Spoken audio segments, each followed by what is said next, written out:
Hello everyone!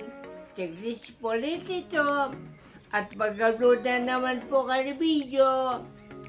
Ngayon po mag-share lang po ako ng unboxing ko at konting experience ko sa isang powerbank ulit. Ang Tylex XP28 10,000 mAh lithium iron polymer powerbank PD Q-Tech. Ang haba ng pangalan, papangalanin ko na lang po itong Tylex XP28.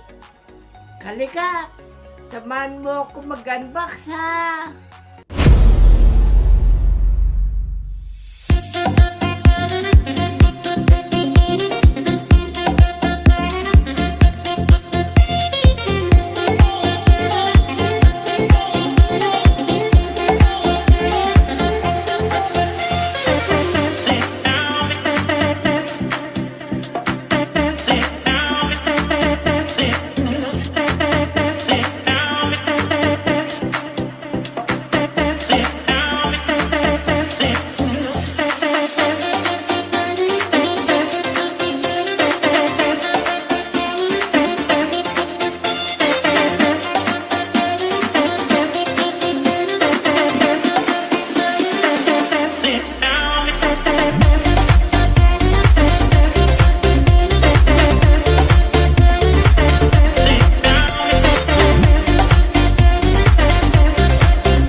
nga po, ang unboxing ko ng Tylex XP28.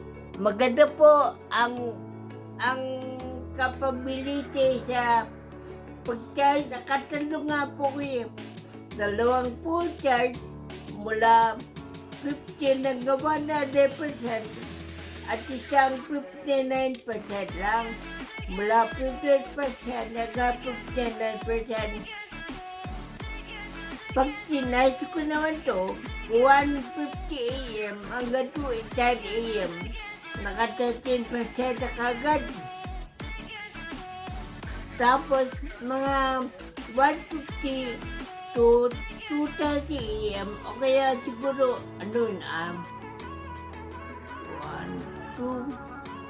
hour and 20 minutes, naka 50% na po siya. Pero po nung nag-full charge na 100, mula nung 1:15 na umaga hanggang alas 6 na umaga. Paano pa? Ganito na lang po ha. Pinakita ko na po yung unboxing ko. At saka konting background sa paggamit ko. O paano po? Sige po, bye-bye na po. Bye-bye. Bye-bye.